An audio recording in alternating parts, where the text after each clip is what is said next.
மேல்கோட்டை புளியோகரை பொடி already ready பண்ணியாச்சு. இதுக்கு புளியோகரை பேஸ்ட் இப்போ ரெடி பண்ண போகிறோங்க. ஒரு கடாயில் எண்ணெய் விட்டுக்கிறேன். எண்ணெய் சூடானதுக்கப்புறம் இதில் கடுகு சேர்த்துக்கிறேன்.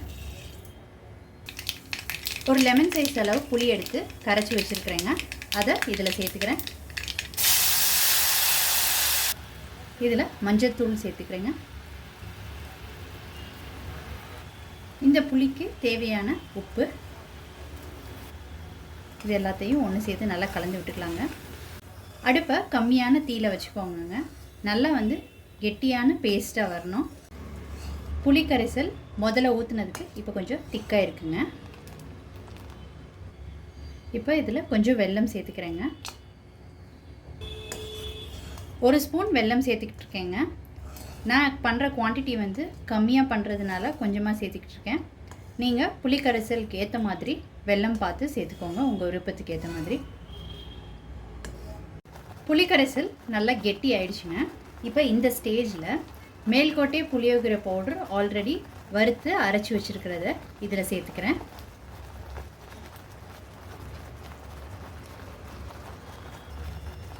இதை நல்லா மிக்ஸ் பண்ணி விட்டுக்கலாம். நீங்கள் உங்கள் குவான்டிட்டிக்கு ஏற்ற மாதிரி பவுட்ரு சேர்த்துக்கோங்க. பவுட்ரு சேர்த்ததுக்கப்புறம் ஒரு நிமிஷம் கொதிக்க விட்டாச்சுங்க. இந்த கன்சிஸ்டன்சி கரெக்டானதாக இருக்குங்க. இப்போ இதை இறக்கிடலாம். இப்போ ஒரு கடாயில் எண்ணெய் விட்டுக்கிறேங்க. எண்ணெய் சூடானதுக்கப்புறம் இதில் கொஞ்சமாக கடுகு சேர்த்துக்கிறேங்க. அடுத்து நிலக்கடலை சேர்த்துக்கிறேன். காய்ந்த மிளகாய் சேர்த்துக்கிறேன். அடுத்து கருவேப்பிலை, பெருங்காயத்தூள், இது எல்லாத்தையும் நல்லா கலந்து வச்சுட்டாச்சு. இப்போ இந்த தாளிச்சதை ஏற்கனவே மிக்ஸ் பண்ணி வச்சுருக்கிற புளியோகரை பேஸ்ட்டோடு சேர்த்துக்கலாங்க. இப்போ இது எல்லாத்தையும் ஒன்று சேர்த்து கலந்து விட்டுக்கலாம்.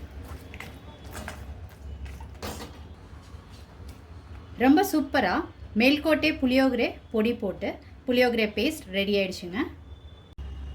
இப்போ புளியோகரை பேஸ்ட்டை கொஞ்சம் எடுத்தாச்சுங்க. கொஞ்சம் குவான்டிட்டியில் நான் ரைஸ் போட்டு மிக்ஸ் பண்ணி காமிக்கிறேன். ரைஸ் போட்டு மிக்ஸ் பண்ணிக்கலாங்க.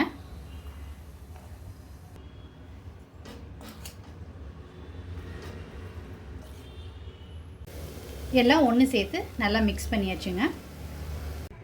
லாஸ்ட் வீடியோவில் மேல்கோட்டை புளியோகரை பொடி எப்படி செய்கிறதுன்றதை காமிச்சிருந்தேங்க.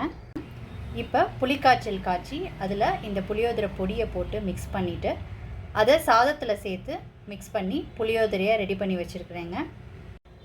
நீங்களும் இந்த ரெசிபி கண்டிப்பாக ட்ரை பண்ணி பாருங்கள். ட்ரை பண்ணிவிட்டு உங்களோட கமெண்ட்ஸை சொல்லுங்கள். உங்களுக்கு இந்த ரெசிபி பிடிச்சிருந்துச்சுன்னா லைக் அண்ட் ஷேர் பண்ணுங்கள். உங்கள் ஃபேமிலி அண்ட் ஃப்ரெண்ட்ஸ்க்கு. Tasty dish by Sethu Palaniappan சேனலை சப்ஸ்கிரைப் பண்ணுங்கள்.